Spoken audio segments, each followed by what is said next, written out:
আসসালামু আলাইকুম প্রিয় দর্শকবৃন্দ। আজ আমরা শুনব হযরত হুদ আলাইহিসসালামের পর কোন নবীর আগমন হয়েছিল। তিনি আর কেউ নন, তিনি হলেন হযরত সালিহ আলাইহিসসালাম। তার কওমেরা কী কারণে ধ্বংস হয়েছিল, আজ আমরা শুনব সেই কাহিনী। সালিহ আলাইহিসসালামের কওমের লোকেরা বলছেন, দেখেছ আমাদের ঘর পাহাড় কেটে কেমন মজবুত করে বানালাম। পৃথিবীর কারো কাছে আমরা হারের নয়, আমাদের শক্তির কাছে আকাশের বজ্র কিছু না। আমরা অমর হয়ে থাকব। আমাদের দেবতারা তো আমাদের রক্ষা করে, ওদের পূজা না করলে এত শক্তি পেতাম না। ঠিক সেই সময় তাদের কথার মাঝে প্রবেশ করলেন হযরত সালিহ আলাইহিসসালাম। তিনি বলেন, হে আমার জাতি, তোমরা কি ভুলে গেছো তোমাদের সৃষ্টি করেছেন আল্লাহ? সে একমাত্র রব, যার কোনো শরিক নেই। তোমরা মূর্তি বানিয়ে পূজা করছো, এটা কি অন্যায় নয়? তাদের মধ্যে একজন লোক হেসে বলছে, ওহে সালি, তুমি তো আমাদের মধ্যেই জন্মেছ। আমরা জানি তুমি ভালো, কিন্তু আজকাল কেমন কথা বলছো? নতুন ধর্ম বানাতে এসেছো নাকি? আমাদের পূর্বপুরুষরা যুগ যুগ ধরে এই দেবতাদের মানছে।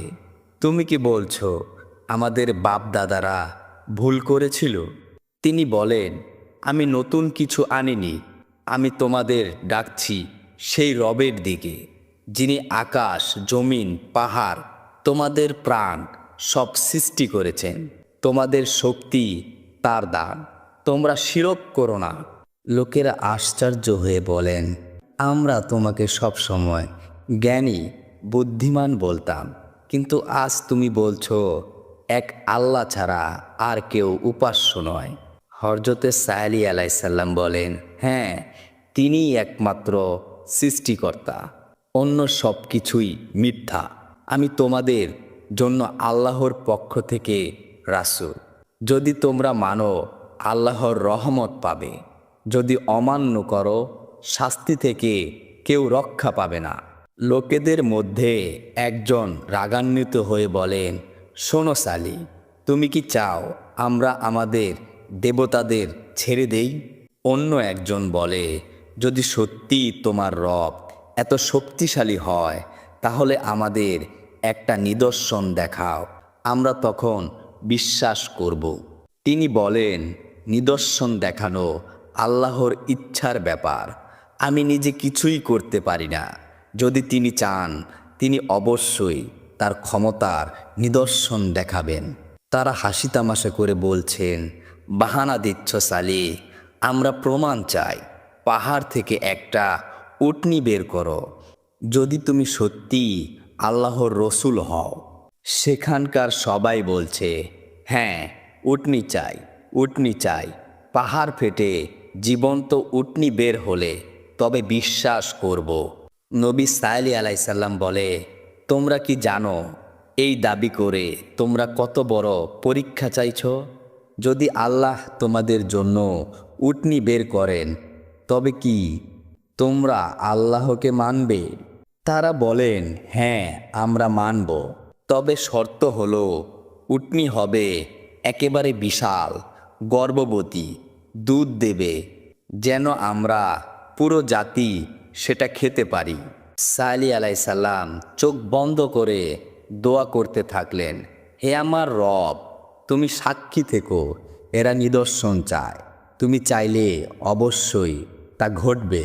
হঠাৎ পাহাড় কেঁপে ওঠে, পাথর ফেটে যায়, ভিতর থেকে বিশাল এক উটনি বেরিয়ে আসে।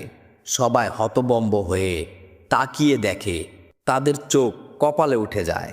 বলে, এ কি, সত্যি পাহাড় থেকে উটনি বের হলো? আমরা জাদু দেখছি না তো? এটা তো অসম্ভব। তিনি বলেন, দেখে নাও, এটাই আল্লাহর নিদর্শন, এটা আল্লাহর উটনি। তোমরা তাকে কষ্ট দেবে না, তাকে হত্যা করবে না। যদি কেউ তাকে হত্যা করে, তবে আল্লাহও তাকে ধ্বংস করে দেবেন। লোকেরা ফিসফিস করে বলে, এখন আমরা কি করব? আমরা প্রতিজ্ঞা করেছিলাম, এখন বিশ্বাস করা ছাড়া আর কোনো উপায় নেই। তারপর আল্লাহর উটনি তাদের মাঝে ঘুরে বেড়াচ্ছেন তার বিশাল দেহ নিয়ে খুব শান্তভাবে। কিছু লোক বলেন, আমরা তো নিজের চোখে দেখেও বিশ্বাস করতে পারছি না, পাহাড় ফেটে কি করে বের হলো এ বিশাল উটনি? এটা তো অবশ্যই আল্লাহর রহমত। চলো আমরা সালিকে অনুসরণ করি, নিশ্চয়ই তিনি আল্লাহর রসুল। তারা এসে বলেন, হে সালি, আমরা সাক্ষী দিচ্ছি তুমি আল্লাহর প্রেরিত রসুল। আজ থেকে আমরা শুধু আল্লাহকেই মানব। সালি আলাইহিয়াসাল্লাম বলেন, আলহামদুলিল্লাহ, তোমাদের ঈমান গ্রহণের জন্য আল্লাহ তোমাদের রহম করবেন। এই উটনি তোমাদের জন্য পরীক্ষা, তোমরা তাকে কষ্ট দিও না, তার দুধে তোমাদেরও অংশ আছে। সামুদ জাতির একজন নেতা রাগান্বিত হয়ে বলছেন, কি সর্বনাশ, আমাদের কিছু লোক সালিকে অনুসরণ করছে। তারা বললেন, এই উটনি আমাদের জাতির ঐক্য নষ্ট করেছে।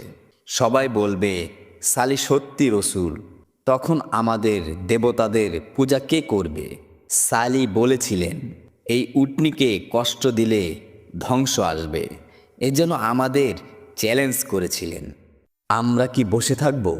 না, আমরা ওই উটনিকে মারার পরিকল্পনা করব।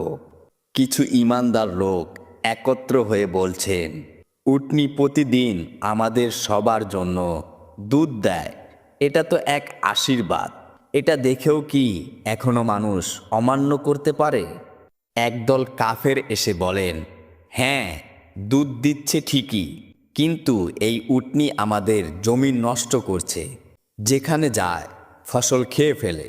এটা আমাদের জন্য অভিশাপ। সালি আমাদের ধোঁকা দিচ্ছে।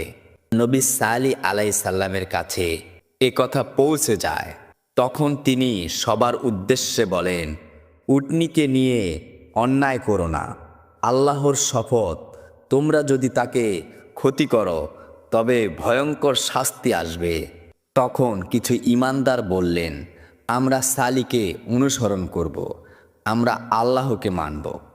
কাফেররা ঈমানদারদের হুমকি দিয়ে বলেন, মনে রেখো, উটনি আমাদের শত্রু, আমরা এভাবে বেশি দিন সহ্য করব না। কাফেররা রাত্রিবেলা গোপনে বৈঠক করেন, আজ আমরা সিদ্ধান্ত নেব উটনিকে শেষ করতেই হবে। যদি উটনি বেঁচে থাকে তাহলে সালির দাওয়াত আরও ছড়িয়ে পড়বে। তাই বলছি, বলো কার সাহস আছে ওই উটনিকে হত্যা করতে পারবে? দুইজন কাফের একত্রে বলেন, আমি পারবো, আমার হাতের তলোয়ার আছে, আমি এক আঘাতেই শেষ করতে পারবো। কাল সকালেই নদীর ধারে তাকে কেটে ফেলবো। পরদিন সকালবেলা উটনি পানি খেতে নদীর ধারে এসেছেন। তখন সেই দুইজন কাফের এসে তলোয়ারের আঘাতে উটনিকে হত্যা করেন। উটনি লুটিয়ে পড়ে মাটিতে।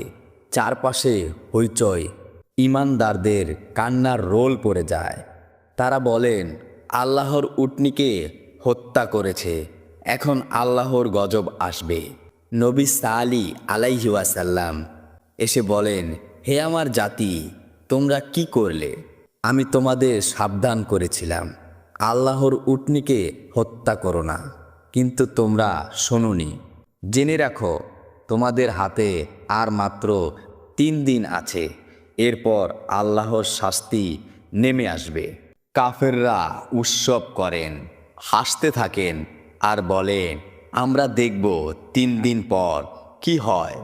আমরা তো খুব শক্তিশালী, আমাদের কিছুই হবে না। নবী সালি আলাইহি ওয়াসাল্লাম আবারও বলেন, হে আমার জাতি, তোমরা আল্লাহর উটনিকে হত্যা করেছ। আমি তোমাদের বলেছিলাম এ কাজ করো না। এখন জেনে রাখো, আল্লাহ তোমাদের 3 দিন সময় দিয়েছেন, এরপর শাস্তি নেমে আসবে। ঈমানদারগণ কান্না করে বলে, হে সালি, আমরা তো আল্লাহ ও তার রাসূলের উপর ঈমান এনেছি, আল্লাহ আমাদের রক্ষা করবেন তো? তখন নবী বলেন, তোমরা ধৈর্য ধরো, আল্লাহ তার প্রিয় বান্দাদের রক্ষা করবেন। এই গজব শুধু জালিমদের উপর আসবে। কাফেররা হাসেন আর বলেন, সালি বলেছেন 3 দিনের মধ্যে আমরা ধ্বংস হব। চলো তাহলে 3 দিনের উৎসব করি, দেখি কিভাবে আকাশ থেকে গজব নামে।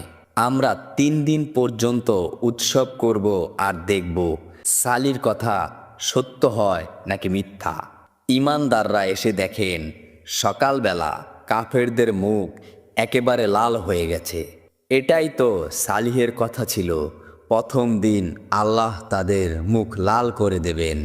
কাফেররা তাদের মুখ লুকাতে চায়, আয়নায় তাকিয়ে দেখে সবার মুখ আগুনের মতো লাল।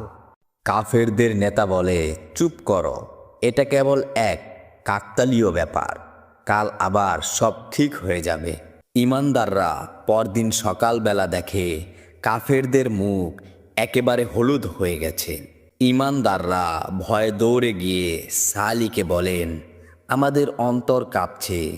নবী বলেন, ধৈর্য ধরো, এটা আল্লাহর প্রতিশ্রুতির নিদর্শন, সত্যি শাস্তি আসবে। একজন কাফের বলছে, আমার শরীর কাঁপছে, এটা কি হচ্ছে? আরেকজন বলে, ভয় পেও না, কাল শেষ দিন, সালি আমাদের শুধু ভয় দেখাচ্ছেন, আমরা ওমর জাতি। পরদিন সকালবেলা ইমানদাররা দেখেন কাফেরদের মুখ একেবারেই কালো হয়ে গেছেন। তারা বলেন, আহ, এটাই শেষ সতর্কতা, আজ রাতেই গজব আসবে।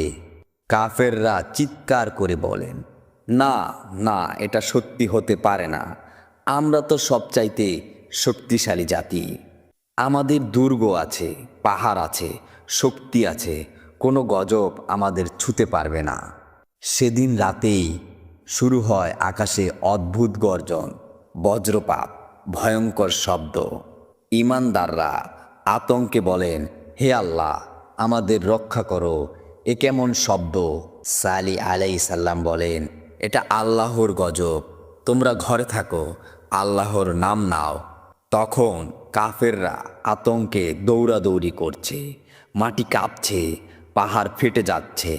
কাফেররা চিৎকার করছেন আর বলছেন, আমরা ভুল করেছি, সালি সত্যি ছিল। সারা রাত ভয়ঙ্কর বজ্রপাত, ভূমিকম্প এবং মুহূর্তেই পুরো জাতি ধ্বংস হয়ে যায়। চারপাশে নীরবতা। পরদিন সকালবেলা ইমানদাররা কান্না করে বলেন, হে আল্লাহ, তুমি আমাদের রক্ষা করেছ। তখন নবী সালি আলাইহি ওয়াসাল্লাম বলেন, দেখে নাও, এ আল্লাহর হুকুম, তিনি সত্যিকে প্রতিষ্ঠিত করেন আর মিথ্যাকে ধ্বংস করেন। ইমানদাররা কাঁদে আর বলেন, হে আল্লাহ, কতদিন আগেও এখানে হাসি, গান বাজনা, উৎসব ছিল, আজ কেবল ধ্বংসস্তূপ। যারা আমাদের উপহাস করত, আজ তারা মাটির সাথে মিশে গেছে। এ কি ভয়ঙ্কর শিক্ষা! ইমানদাররা বলেন, হে সালি, আমাদের অন্তর কাঁপছে, এই ভয়ঙ্কর গজব দেখেও কি আর কেউ আল্লাহকে অমান্য করবেন? সালি আলাইহি ওয়াসাল্লাম বলেন, হে আমার জাতি, আমি কতবার তোমাদের বলেছিলাম আল্লাহকে এক মানো, শিরক করো না। আমি তোমাদেরকে সতর্ক করেছিলাম, উটনীকে কষ্ট দিও না, কিন্তু তোমরা শোনোনি। আজ আমাকে তোমাদের ধ্বংসাবশেষ দেখতে হচ্ছে, অথচ আমার হৃদয় ভেঙে যাচ্ছে। আমি তোমাদের কল্যাণই চেয়েছিলাম, আমি চাইনি তোমাদের এই পরিণতি হোক। ইমানদাররা বলেন, হে সালি, আল্লাহ তোমাকে সম্মানিত করেছেন, তোমার কথা সত্য প্রমাণিত হয়েছেন। তিনি বলেন, না, এটা আমার কৃতিত্ব নয়, সবই আল্লাহর আদেশ। আমি শুধু বার্তা পৌঁছে দিয়েছি। যারা মানল তারা রক্ষা পেল, যারা অমান্য করল তারা ধ্বংস হলো। ইমানদাররা ফিসফিস করে বলে, দেখো, যারা আমাদের উপহাস করত, আজ তারা পড়ে আছে মৃতদেহ হয়ে। যারা বলতো আমরা শক্তিশালী, আমাদের কিছু হবে না, আজ তাদের দুর্গ, তাদের পাহাড় কিছুই রক্ষা করতে পারল না। যখন আল্লাহর গজব আসে, তখন কোনো দুর্গ, কোনো বাহিনী, কোনো সম্পদ কাউকে বাঁচাতে পারে না। কিছু ইমানদার একত্র হয়ে সালি আলাইহি ওয়াসাল্লামের কাছে এসে বলেন, আমাদের এখন কি করা উচিত? তিনি বলেন, তোমরা আল্লাহকে ভয় করো, তার অনুগত্য থেকো। এই ধ্বংস যেন আমাদের জন্য শিক্ষা হয়। আমরা আল্লাহর জমিনে শুধু তার ইবাদত করব। তখন ঈমানদাররা বলেন, আমরা কি এখানে থাকব না চলে যাব? তিনি বলেন, এই ভূমি এখন অভিশপ্ত, এখানে আর বসবাস করা যাবে না। চলো আমরা এখান থেকে বেরিয়ে যাব এবং আল্লাহর নির্দেশ অনুসারে নতুন জায়গায় জীবন শুরু করব। বিদায়বেলা নবী সাল্লাল্লাহু আলাইহি ওয়াসাল্লাম উপদেশ দেন, হে আমার জাতি, অবশিষ্ট বিশ্বাসীগণ, মনে রেখো, আল্লাহকে ভয় করা মানেই প্রকৃত নিরাপত্তা। অহংকার ধ্বংস ডেকে আনে। শিরক হলো সবচাইতে বড় অপরাধ, আর আল্লাহর নিদর্শনকে উপহাস করলে শাস্তি অনিবার্য। তখন ঈমানদাররা সকলেই একসাথে বলেন, আমরা সাক্ষ্য দিচ্ছি আল্লাহ ছাড়া আর কারো ইবাদত নেই। সালি আলাইহিস সালাম আল্লাহর প্রেরিত রসূল। প্রিয় দর্শক, সালি আলাইহি ওয়াসাল্লাম ছিলেন হুদ আলাইহিস সালামের পরবর্তী নবী। তার কওমদের নাম ছিল সামুদ। গল্পটি যদি ভালো লেগে থাকে অবশ্যই লাইক, কমেন্ট, শেয়ার এবং সাবস্ক্রাইব করবেন। ধন্যবাদ।